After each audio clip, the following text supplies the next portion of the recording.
నమస్కారం ETV news కు స్వాగతం ఈనాటి ముఖ్యాంశాలు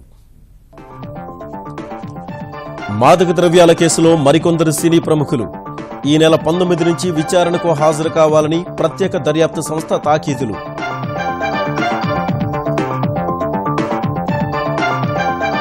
బైసన్ పోలో మైదానంపై తెలంగాణ సర్కారుకు కేంద్ర రక్షణ శాఖ లేఖ సచివాలయ నిర్మాణం కోసం ఇవ్వాలన్న ప్రతిపాదనపై చర్చకు ఆహ్వానం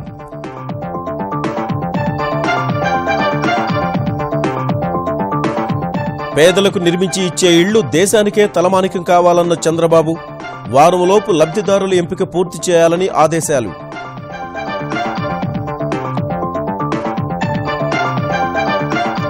హైదరాబాద్లోని పట్టణ ప్రాథమిక వైద్య కేంద్రాలను జీహెచ్ఎంసీకి అప్పగించాలన్న కేటీఆర్ ఆరోగ్య సేవల్లో అద్భుత ఫలితాలు సాధిస్తామని హామీ అనంతపురం జిల్లాలో పాత నోట్ల చెలామణి ముఠా గుట్టురట్టు కోటి విలువైన నగదు స్వాధీనం 11 మందిని అరెస్టు చేసిన సిసిఎస్ పోలీసులు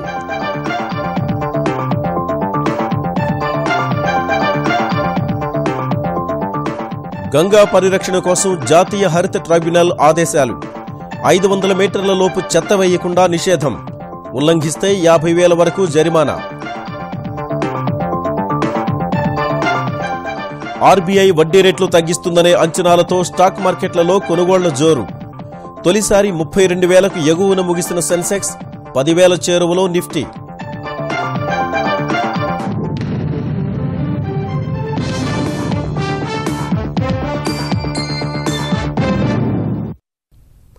తెలుగు సినీ పరిశ్రమలో మత్తుమందులకు అలవాటు పడిన వారి సంఖ్య పెరుగుతోంది నిన్నటి వరకు 10 మంది పేర్లు వినిపించగా ఆ సంఖ్య 15 దాటినట్లు Telangana excise enforcement director Akun Sabharwal చెప్పారు ఇప్పటి వరకు అరెస్టు చేసిన నిందితుల నుంచి సేకరించిన కాల్ డేటా ఇతర అంశాల ఆధారంగా సినీ పరిశ్రమలో మత్తుమందులకు సంబంధం ఉన్న వారిని గుర్తించినట్లు ఆయన వివరించారు మత్తుమందులకు అలవాటు పడిన వారిలో కొందరు కెల్విన్ ముఠాతో ఫోన్లో సంప్రదింపులు జరిపినట్లు తెలుస్తోంది ఇందులో సినీ పరిశ్రమకు చెందిన యువ హీరోయిన్లతో పాటు కొందరు దర్శకులు నిర్మాతలు ఓ ప్రముఖ గాయకుడు ప్రత్యేక పాటల నృత్యకారిణి ఫైట్ మాస్టర్ ఇలా వివిధ విభాగాలకు చెందిన వారు మత్తుమందులకు బానిసలైనట్లు సమాచారం వారందరికీ నోటీసులు ఇస్తున్నామని తెలిపిన అకున్ సబర్వాల్ వారు వ్యక్తిగతంగా సిట్ అధికారులు ఎదుట ఈ నెల 19 నుంచి 27లోగా హాజరై వివరణ ఇవ్వాల్సి ఉంటుందని చెప్పారు నాంపల్లి ఎక్సైజ్ కమిషనర్ కార్యాలయంలోని 5వ అంతస్తులో ఉన్న సిట్ కార్యాలయంలో వీరు హాజరు కావాల్సి ఉందని వివరించారు ఇదే సమయంలో నిన్న నోటీసులు పంపిన వారిలో 4 తాము వాటిని అందుకున్నట్టు ధృవీకరిస్తూ లేఖ పంపినట్టు తెలుస్తోంది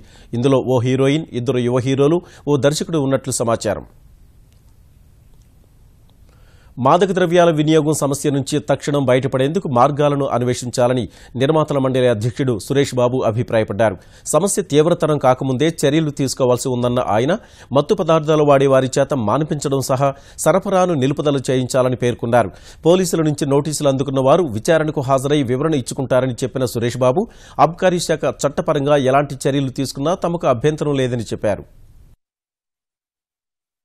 మా ఐడియా వీళ్ళకి నోటీస్ ఇచ్చారా వాళ్ళకి నోటీస్ ఇచ్చారా దట్స్ నాట్ ఇంపార్టెంట్ మనం ఈ ప్రాబ్లమ్ని స్టాప్ చేయగలుగుతామా లేదా ఇప్పుడు ఆ విచారణ చేస్తే వాళ్ళు మానేయగలిగితే మనకు మంచిది లేకపోతే we should look for a path that they stop వాడేవాళ్ళు మానేయాలా స్కూల్ పిల్లలు అవనండి ఐటీ వాళ్ళు అవనండి ఇండస్ట్రీలో అవనండి ఫిల్మ్ ఇండస్ట్రీలో అవనండి అది ఎలాగోలా వాళ్ళు ఆపాలా సప్లై చేసే వాళ్ళని ఎట్లో గట్లా కట్ చేసేసి వాళ్ళని తీసేసేయాలి ఎందుకంటే ఈ ప్రాబ్లమ్ని ఎర్లీ స్టేజెస్లో కట్ చేయకపోతే అలానే పాక్కొని సడన్గా చాలా వైరల్ అయిపోయి చాలా ప్రాబ్లం అయిపోతుంది అండ్ ఒక క్రైమ్ ఒక సిటీలోకి వస్తే దెన్ ప్యారలల్ క్రైమ్స్ వచ్చేట్టు మొదలవుతుంది so it is very important to save the fabric of the city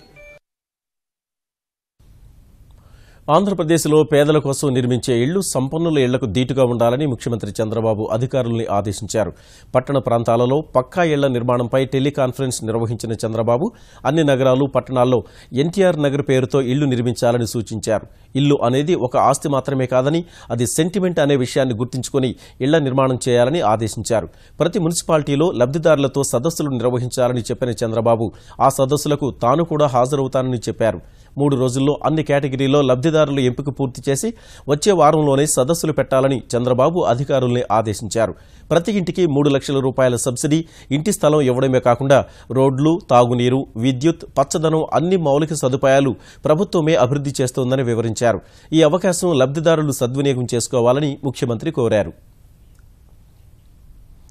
సచివాలయ నిర్మాణం కోసం బైసన్ పోలో మైదానం, కంటోన్మెంట్ ప్రాంతాల్లో ఫ్లైఓవర్ల నిర్మాణం కోసం రక్షణ శాఖ భూములు ఇవ్వాలన్న విజ్ఞప్తులపై చర్చించేందుకు రావాలని కేంద్ర ప్రభుత్వం తెలంగాణ ప్రభుత్వానికి లేఖ రాసింది.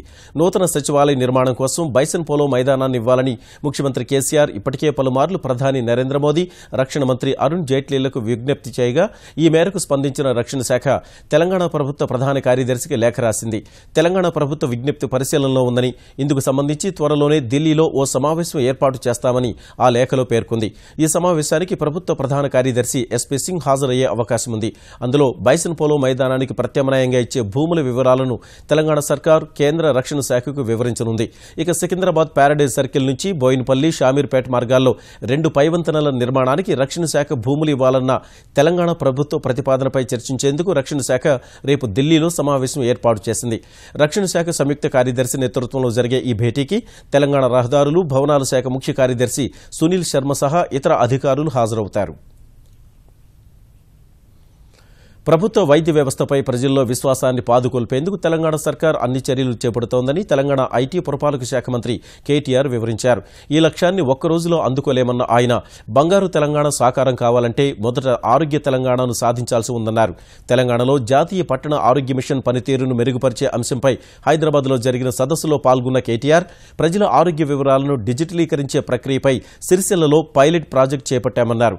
హైదరాబాద్ శివార్లలో గాంధీ, ఉస్మానియా తరహా భారీ ఆసుపత్రుల నిర్మాణానికి సంబంధించిన ప్రక్రియ వేగంగా సాగుతోందని చెప్పిన కేటీఆర్ తడి, పొడి చెత్తను వేర్వేరుగా వేస్తున్న మహిళల్ని ప్రోత్సహించేందుకు జీహెచ్ఎంసీ రూపొందించిన యాప్ను ఆవిష్కరించారు. జీహెచ్ఎంసీ పరిధిలోని పట్టణ ఆరోగ్య కేంద్రాలను తమకు అప్పగిస్తే అద్భుతాలు చేసి చూపిస్తామని కేటీఆర్ వివరించారు. కన్వర్జెన్స్ ఏదైతే మీరు కోరుకుంటా ఉన్నారు, సాంకేతికతను వాడుకోవడం, మన ఉద్యోగుల్లో జవాబుదారితనాన్ని పెంచడం, ప్రభుత్వ వైద్య సేవల మీద విశ్వాసాన్ని పెంచడం, మంచి మెరుగైన సేవలు, ప్రైవేట్ రంగానికి ధీటుగా ఉండే మెరుగైన సేవలు అందించడం, ఈ రకమైన త్రిముఖ వ్యూహంతో కనుక పోయినట్టయితే తప్పకుండా మనం ప్రజల్లో మళ్ళీ ఆ విశ్వాసాన్ని ప్రభుత్వ వైద్య వ్యవస్థ మీద నెలకొల్పే అవకాశం ఉంది. సో హైదరాబాద్ లో ఉండే 145 ఏవైతే అర్బన్ హెల్త్ సెంటర్స్ ఉన్నాయో వాటిని మాకు అప్పచెప్తే తప్పకుండా ఈ రోజు ఢిల్లీలోని మొహల్లా క్లినిక్స్ ని తలదన్నే విధంగా బ్రహ్మాండమైన కార్యక్రమాలు చేసి చూపెడతామని చెప్పి కూడా ఈ సందర్భంగా మా పురపాలక విభాగం నుంచి నేను మీకు హామీ ఇస్తా ఉన్నాను. విజయవాడ నగరపాలక సంస్థలో చీఫ్ అకౌంట్స్ అధికారి యార్లగడ్డ శివశంకర్ అవినీతి నిరోధక శాఖకు చిక్కాడు. నగరంలో ఓ నిర్మాణానికి సంబంధించి 38 లక్షల బిల్లు మంజూరు చేసేందుకు గుత్తేదారు నుంచి 50,000 లంచం తీసుకుంటుండగా అధికారులు వలపన్ని పట్టుకున్నారు. 2014 సెప్టెంబర్లో రాజమహేంద్రవరం నగరపాలక సంస్థలో పనిచేస్తున్నప్పుడు కూడా లంచం తీసుకుంటూ శివశంకర్ పట్టుబడగా ఆ కేసు ప్రస్తుతం విజయవాడ అనిషా కోర్టులో విచారణ జరుగుతుండగానే ప్రాధాన్య పోస్టులో పనిచేయడం సహా తిరిగి లంచాలకు పాల్పడడం అధికారుల్ని ఆశ్చర్యానికి గురిచేసింది. నిబంధనల ప్రకారం అధికారి ఒకసారి అవినీతి నిరోధక శాఖకు చిక్కితే విచారణ పూర్తయ్యే వరకు అప్రాధాన్య పోస్టుల్లో నియమించాల్సి ఉంటుందని చెప్పిన అనిషా డీజీ ఆర్పీ ఠాకూర్ ఈ విషయాన్ని ప్రభుత్వం దృష్టికి తీసుకువెళ్తామని వివరించారు. పాత కేసు ఉన్నాయి, వాళ్ళకి మళ్ళీ ఫోకల్ పోస్టింగ్ ఎందుకు ఇచ్చారు అది కూడా అనాలిసిస్ చేస్తున్నాము. అన్ని కేసు ఒకసారి రివ్యూ చేసి చీఫ్ సెక్రటరీ గారు కానీ ప్రిన్సిపల్ సెక్రటరీ వాళ్ళు నోటీసులో తీసుకువస్తాము. ఆదాయానికి మించి ఆస్తులు కూడబెట్టారన్న ఆరోపణలపై తెలంగాణ అవినీతి నిరోధక శాఖ పరిశ్రమల శాఖ చీఫ్ ఇన్స్పెక్టర్ వెంకన్న ఇళ్లలో సోదాలు నిర్వహించింది. ఆయన భారీగా అక్రమాస్తులు కూడబెట్టినట్టు గుర్తించారు. హైదరాబాద్లోని ఆయన ఇళ్లు సహా సూర్యాపేట, నిజామాబాద్లోని ఆయన బంధువుల ఇళ్లలో సోదాలు చేసిన అధికారులు మాసబ్ ట్యాంక్లోని కార్యాలయంలో తనిఖీలు చేశారు. మియాపూర్, కృష్ణనగర్లోని నివాసంలో జరిపిన తనిఖీల్లో విలువైన భూములకు సంబంధించిన పత్రాలు, బంగారం, 2.4 లక్షల నగదు స్వాధీనం చేసుకున్నారు. ప్రస్తుతం ఆయన ఉంటున్న ఇల్లు 5 కోట్ల రూపాయలకు పైగానే విలువ చేస్తుందని అంచనాకొచ్చారు. వెంకన్న భారీ పేరున 10 బ్యాంకు ఖాతాలు, 4 లాకర్లు ఉన్నట్లు తేల్చారు. మదీనాగూడలోని ఎస్బీఐ శాఖలో ఉన్న లాకర్లను తెరిచిన ఏసీబీ అధికారులు 35 తులాల బంగారు ఆభరణాలు, వ్యవసాయ భూములకు సంబంధించిన దస్తరాలను గుర్తించి స్వాధీనం చేసుకున్నారు. ఇంకా కొన్ని బ్యాంకు లాకర్లు తెరవాల్సి ఉందని తెలిపారు. గంగానది ఒడ్డు నుంచి 500 మీటర్ల పరిధిలో చెత్త వేయడంపై జాతీయ హరిత ట్రైబ్యునల్ నిషేధం విధించింది. ఎవరైనా నదిలో చెత్త వేస్తే 50,000 రూపాయల వరకు వారి నుంచి పర్యావరణ పరిహారం కింద వసూలు చేయాలని ఉత్తరాఖండ్, ఉత్తరప్రదేశ్ ప్రభుత్వాలకు నిర్దేశించింది. ఉత్తరాఖండ్లోని హరిద్వార్ నుంచి ఉత్తరప్రదేశ్లోని ఉన్నావ్ వరకు 100 మీటర్ల పరిధిలో ఏ అభివృద్ధి కార్యక్రమాన్ని చేపట్టడానికి వీలు లేదని ఎన్జీటీ పేర్కొంది. జజ్బంలో గంగానది ఒడ్డున ఉన్న చర్మ గోదాముల్ని 6 వారాల్లో ఉన్నావ్ లేదా మరో ప్రాంతానికి తరలించేందుకు చర్యలు తీసుకోవాలని ఉత్తరప్రదేశ్ ప్రభుత్వాన్ని ఆదేశించింది. గంగానది సహా దాని ఉపనదుల ఘాట్లలో జరిగే మతపరమైన ధార్మిక కార్యక్రమాల నిర్వహణకు యూపీ, ఉత్తరాఖండ్ ప్రభుత్వాలు త్వరితగతిన మార్గదర్శకాలు రూపొందించాలని సూచించింది. గంగానదికి సంబంధించి తాము ఇచ్చిన ఆదేశాల అమలును పర్యవేక్షించి నివేదిక ఇచ్చేందుకు ఎన్జీటీ ఓ పర్యవేక్షక కమిటీని వేసింది. అక్రమాస్తుల కేసులో బెంగళూరు నగర శివారులోని పరప్పన అగ్రహార కారాగారంలో శిక్ష అనుభవిస్తున్న అన్నాడీఎంకే ప్రధాన కార్యదర్శి శశికళకు రాజభోగాలు అందుతున్నట్టు కర్ణాటక కారాగారాల శాఖ డీఐజీ రూపా మౌద్గిల్ ఉన్నతాధికారులకు రాసిన లేఖ కలకలం రేపుతోంది. కారాగార శాఖలోని సీనియర్ అధికారి ఒకరు శశికళ నుంచి 2 కోట్ల రూపాయలు తీసుకుని ఆమెకు సకల సౌకర్యాలు కల్పించారన్న ఆమె లేఖపై ముఖ్యమంత్రి సిద్దరామయ్య సమగ్ర దర్యాప్తునకు ఆదేశించారు. శశికళ కోసం ప్రత్యేక వంటగది, గదిలో పరుపులు, ఆమె స్వేచ్ఛగా తిరిగేందుకు వసతులు సమకూర్చారంటూ రూపా మౌద్గిల్ కర్ణాటక డీజీపీ రూప్ కుమార్ దత్తకు రాసిన లేఖలో పేర్కొన్నారు. ఈ ఆరోపణల్ని ఖండించిన కర్ణాటక జైళ్ల శాఖ డీజీ సత్యనారాయణరావు రూపా మౌద్గిల్ తప్పుడు ఆరోపణలు చేస్తున్నారని ఆరోపించారు. ఈ వ్యాఖ్యలను రూపా మౌద్గిల్ తోసిపుచ్చారు. తాను చేసిన ఆరోపణలపై దర్యాప్తు జరిపిస్తే వాస్తవాలు బయటకొస్తాయని ఆమె తేల్చి చెప్పారు. వరంగల్లో పాత కక్షలు భగ్గుమన్నాయి. తెరాస కార్పొరేటర్ అనిశెట్టి మురళి దారుణ హత్యకు గురయ్యారు. పోలీస్ కమిషనరేట్ పరిధి కుమార్పల్లి ప్రాంతంలో ఇంట్లో ఉన్న మురళిని ప్రత్యర్థులు వేటకొడవళ్లతో నరికి చంపారు. 3 వ్యక్తులు ఈ ఘాతుకానికి పాల్పడగా ఇద్దరు హన్మకొండ పోలీస్ స్టేషన్లో ఎదుట లొంగిపోయారు. తర్వాత 3వ వ్యక్తిని కూడా అదుపులోకి తీసుకున్నారు. పాత కక్షల నేపథ్యంలోనే అనిశెట్టి మురళిని హత్య చేసినట్లు పోలీసులు భావిస్తున్నారు. హత్య సమాచారం తెలుసుకున్న తెరాస నేతలు మురళి కుటుంబ సభ్యుల్ని ఓదార్చారు. మురళి కుటుంబాన్ని అన్ని విధాలా ఆదుకుంటామని ఎర్రబెల్లి దయాకర్రావు తెలిపారు. రద్దయిన నోట్లను మార్చేందుకు యత్నిస్తున్న ఓ ముఠాను అనంతపురం సీసీఎస్ పోలీసులు చాకచక్యంగా పట్టుకున్నారు. ఓ కాంట్రాక్టర్, వైద్యుడు, పోలీసు కలిసి ఉన్న ఈ ముఠా నుంచి ₹1 కోటి విలువైన పాత నోట్లను స్వాధీనం చేసుకున్నారు. కృష్ణారెడ్డి అనే వ్యక్తి భూమిని అమ్మగా వచ్చిన డబ్బును తన వద్దే దాచి ఉంచి తర్వాత చనిపోగా ఆ డబ్బు ఇటీవల బయటపడిందని నిందితులు పోలీసులకు తెలిపారు. కృష్ణారెడ్డి అల్లుడైన కాంట్రాక్టర్ శరభారెడ్డి ఆ మొత్తాన్ని తీసుకుని కడప జిల్లాకు చెందిన స్నేహితుల వద్ద ఉన్న పాత నోట్లను కూడా తీసుకున్నాడని, అప్పటికే నోట్లు రద్దు కావడం వల్ల వీటిని మార్చేందుకు తన బంధువైన దంతవైద్యుడిని ఆశ్రయించాడని పోలీసులు చెప్పారు. అతని వల్ల కాకపోవడంతో హిందూపురం 1 టౌన్ పోలీస్ స్టేషన్లో కానిస్టేబుల్గా పనిచేసే ఆంజనేయులు కలుపుకున్నాడని, ఇలా మొత్తం 11 మంది ముఠాగా ఏర్పడి కమిషన్ ప్రకారం నోట్ల మార్పిడికి ప్రయత్నాలు మొదలుపెట్టారని వివరించారు. ₹1 కోటి పాత నోట్లకు ₹35 లక్షల కొత్త నోట్లు ఇచ్చేలా ఒప్పందం మేరకు అనంతపురంలోని ఓ ఇంటి వద్ద ఈ నోట్లను మార్చేందుకు యత్నిస్తుండగా అదుపులోకి తీసుకుని పాత నోట్లు, 13 సెల్ ఫోన్లు, ఓ కారు, 2 ద్విచక్ర వాహనాలు స్వాధీనం చేసుకున్నారు. పట్టిసీమ ఎత్తిపోతల పథకం వృధా అన్న ప్రతిపక్ష నేత జగన్మోహన్ రెడ్డి ఆంధ్రప్రదేశ్ రైతులు, ప్రజలకు క్షమాపణ చేపట్టాలని జలవనరుల మంత్రి దేవినేని ఉమామహేశ్వరరావు డిమాండ్ చేశారు. పశ్చిమ గోదావరి జిల్లా పెదవేగి మండలం కొప్పాక సమీపంలో పోలవరం కుడికాల వద్ద ప్రత్యేక పూజలు నిర్వహించి చెరువులకు నీటిని విడుదల చేసిన ఆయన 15,000 ఎకరాలకు సాగునీరు అందిస్తున్నట్టు వివరించారు. పట్టిసీమపై విమర్శలు చేసిన జగన్మోహన్ రెడ్డి ఇప్పుడేం సమాధానం చెబుతారని ప్రశ్నించారు. 2 ఏళ్లుగా పట్టిసీమ వల్ల కృష్ణా, పశ్చిమ గోదావరి జిల్లా రైతులకు ఎంతో ప్రయోజనం చేకూరుతోందని దేవినేని వివరించారు.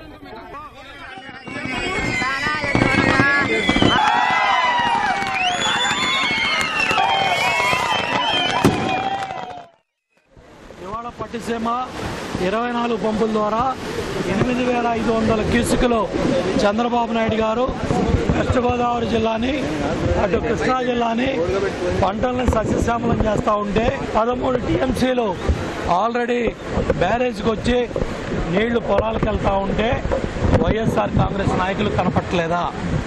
రాష్ట్ర ప్రతిపక్ష నాయకుడు జగన్మోహన్ రెడ్డి కనపట్టలేదా? దీనికి సమాధానం చెప్పాలని డిమాండ్ చేస్తున్నా. రాజకీయ లబ్ధి కోసం సర్పంచుల గ్రామాల అభివృద్ధిని అడ్డుకుంటే వారి చెక్ పవర్ రద్దు చేస్తామని ఆంధ్రప్రదేశ్ ఐటీ పంచాయతీరాజ్ శాఖ మంత్రి నారా లోకేష్ హెచ్చరించారు. కులం, మతం, ప్రాంతం పేరుతో ప్రతిపక్ష వైకాపా ప్రజల మధ్య చిచ్చుపెట్టే ప్రయత్నం చేస్తోందని కర్నూలు జిల్లా గోస్పాడులో జరిగిన నంద్యాల ఉప ఎన్నిక ప్రచార సభలో విమర్శించారు. నియోజకవర్గ అభివృద్ధిపై భూమా నాగిరెడ్డి కలల్ని తెలుగుదేశం సర్కార్ నెరవేరుస్తుందని హామీ ఇచ్చారు. నంద్యాలను ఆదర్శ నియోజకవర్గంగా తీర్చిదిద్దుతామని చెప్పిన లోకేష్ తెలుగుదేశం పార్టీ అభ్యర్థి భూమా బ్రహ్మానందరెడ్డిని భారీ మెజారిటీతో గెలిపించాలని కోరారు.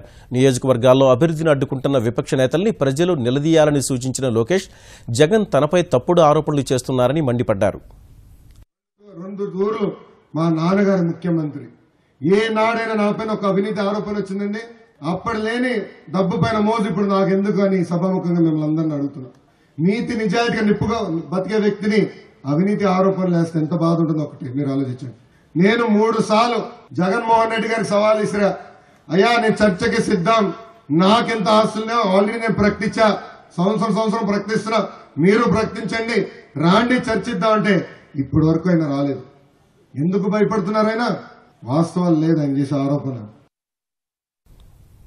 తెలంగాణలోని కొత్త జిల్లాల్లో పోలీసు వ్యవస్థను మరింత పటిష్టం చేయడానికి అన్ని చర్యలు తీసుకుంటున్నామని డీజీపీ అనురాగ్ శర్మ చెప్పారు. సాంకేతికంగా అభివృద్ది చేసి నేరాల నియంత్రణకు ప్రత్యేక కార్యాచరణ చేపడుతున్నామని హైదరాబాద్లోని తన కార్యాలయంలో రాష్ట్రంలోని కమిషనర్లు, డీఐజీలు, ఎస్పీ స్థాయి అధికారులతో సమీక్ష తర్వాత వివరించారు. కొత్త జిల్లాల్లో పోలీసు వ్యవస్థ బలోపేతానికి ఐజీ స్టీఫెన్ రవీంద్ర సమర్పించిన నివేదికపై చర్చించిన అనురాగ్ శర్మ హైదరాబాద్, సైబరాబాద్ కమిషనరేట్ తరహాలోనే జిల్లాల్లోనూ ఆధునిక సాంకేతిక పరిజ్ఞానాన్ని వినియోగించి నేరాలను అరికడతామని తెలిపారు. స్టీఫెన్ రవీంద్ర సమర్పించిన నివేదికలోని అంశాలను రేపటి నుంచే అమలు చేయడానికి ప్రయత్నిస్తామని చెప్పారు. జిల్లాల్లో ఇప్పుడు ఏ జిల్లాలో ఏమి కావాలి సజెషన్స్ వాళ్ళు చెప్పినారు.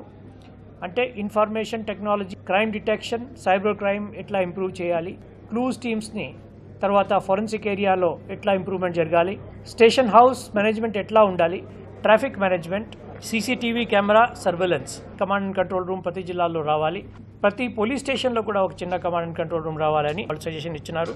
రేపటి నుంచేనే ఈ రిపోర్ట్ మీద అమలు చేయడం కూడా జరుగుతుంది. మహబూబాబాద్ కలెక్టర్ ప్రీతి మీనాతో అనుచితంగా ప్రవర్తించిన ఘటనపై కేసు నమోదు చేసిన పోలీసులు ఈ ఉదయం ఎమ్మెల్యే శంకర్ నాయక్ను అరెస్ట్ చేసి తర్వాత సొంత పూచీకత్తుపై విడుదల చేశారు. ఈ మేరకు నిన్న తనతో అనుచితంగా ప్రవర్తించారంటూ ఎమ్మెల్యేపై కలెక్టర్ ఫిర్యాదు చేయగా కేసు నమోదు చేసిన పోలీసులు స్పీకర్ అనుమతి కోసం ఈ ఉదయం అరెస్ట్ చేశారు. అనంతరం సుప్రీంకోర్టు మార్గదర్శకాలకు అనుగుణంగా నోటీసులు అందించి సొంత పూచీకత్తుపై శంకర్ నాయక్ను విడుదల చేశారు. మరోవైపు కలెక్టర్ ప్రీతి మీనాతో ఎమ్మెల్యే ప్రవర్తనకు సంబంధించి పోలీసులు విచారణ చేపట్టారు. ఈ మేరకు కలెక్టర్ను కలిసిన విచారణాధికారి తొర్రూరు డీఎస్పీ రాజారత్నం అన్ని వివరాలను అడిగి తెలుసుకున్నారు. ఘటన జరిగిన సమయంలో ఉన్న అధికారులను కూడా ప్రశ్నించి నివేదిక రూపొందిస్తామని రాజారత్నం చెప్పారు. అటు ఎమ్మెల్యే ప్రవర్తనను నిరసిస్తూ మహబూబాబాద్ జిల్లాలో పలుచోట్ల వేర్వేరు పార్టీలకు చెందిన స్థానిక నాయకులు ప్రదర్శనలు నిర్వహించారు.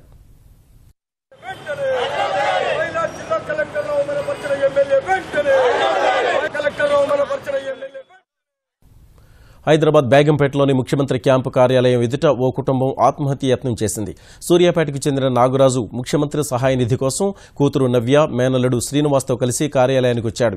అక్కడ సీఎం లేకపోవడం, లోపలికి అనుమతించకపోవడం వల్ల మనస్తాపం చెందాడు. వెంట తెచ్చుకున్న పురుగుల మందు తాగిన ముగ్గురు సీఎం క్యాంపు కార్యాలయం ముందు బలవన్మరణానికి యత్నించారు. ఇది గమనించిన భద్రతా సిబ్బంది వెంటనే వారిని సికింద్రాబాద్ గాంధీ ఆసుపత్రికి తరలించి చికిత్స చేయిస్తున్నారు. ఇద్దరి పరిస్థితి విషమంగా ఉన్నట్లు తెలుస్తోంది. ఆసుపత్రిలో చికిత్స అనంతరం ఇంటికి వెళుతున్న వ్యక్తి రోడ్డు ప్రమాదంలో మృతి చెందిన విషాదకర ఘటన విజయనగరం జిల్లాలో చోటు చేసుకుంది.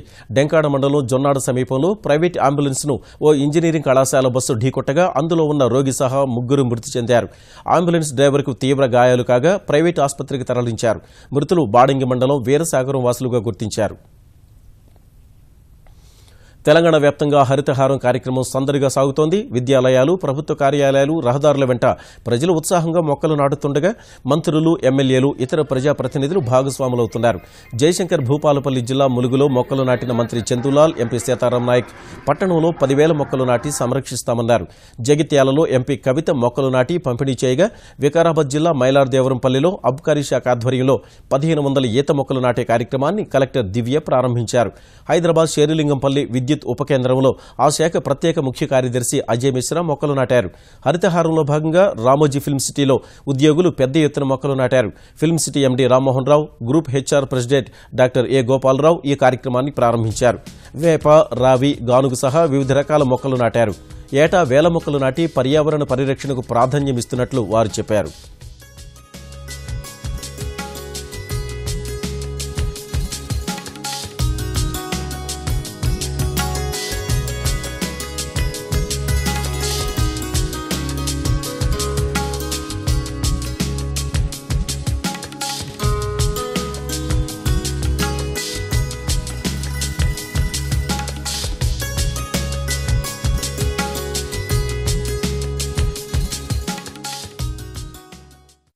కొన్ని రోజుల నుంచి కురుస్తున్న భారీ వర్షాలకు బ్రహ్మపుత్ర సహా అనేక నదులు ఉప్పొంగి ప్రవహిస్తుండటంతో అసోంలోని అనేక గ్రామాలు ఇంకా జలదిగ్బంధంలోనే కొనసాగుతున్నాయి. ఇప్పటి వరకు 45 మంది ప్రాణాలు కోల్పోగా 24 జిల్లాల పరిధిలో 15 లక్షల మందిపై ప్రభావం పడింది. ప్రఖ్యాత కజిరంగా పార్కులో వన్యప్రాణులు వరద తాకిడికి తీవ్ర ఇబ్బందులు ఎదుర్కొంటున్నాయి. ప్రస్తుతం వర్షాలు కాస్త తగ్గగా వరదల్లో చిక్కుకున్న వారి కోసం సహాయ చర్యలు వేగవంతం చేశారు. అసోంలో పర్యటించిన కేంద్ర హోంశాఖ సహాయ మంత్రి కిరణ్ రిజిజు వరదల పరిస్థితి, సహాయ చర్యలపై అధికారులతో సమీక్ష నిర్వహించారు. వరదలకు తీవ్రంగా నష్టపోయిన లఖింపూర్ జిల్లాపై ప్రత్యేక సమీక్ష నిర్వహించిన ఆయన జాతీయ విపత్తు నిర్వహణ బృందం, నీతి ఆయోగ్కు చెందిన అధికారులతో చర్చించారు. అనంతరం వరద పీడిత ప్రాంతాల్లో అధికారులతో కలిసి గగనతల సర్వే నిర్వహించారు. వరద ప్రభావిత ప్రాంతాల్లో అవసరమైన అన్ని సహాయ చర్యలు చేపట్టాలని అధికారుల్ని ఆదేశించారు. 80 ఏళ్ల ఓ వృద్ధుడి పట్ల అతడి కొడుకులే అత్యంత అమానుషంగా ప్రవర్తించిన ఘటన కర్ణాటకలోని బాగల్కోట్లో చోటు చేసుకుంది. ఆస్తులకు సంబంధించిన వివాదంలో కన్న తండ్రిని రాళ్ల నేలలో ఈడ్చికెళ్లి రక్తశక్తం చేశారు. ఆ వృద్ధుడు అల్లాడుతున్నా ఆ కుమారులు కనీసం కనికరం చూపలేదు. ఇంత ఘోరం జరుగుతుంటే చాలా మంది చోద్యం చూశారే కానీ ఇదేంటని ఇరుగు పొరుగు వారు కూడా ప్రశ్నించలేదు.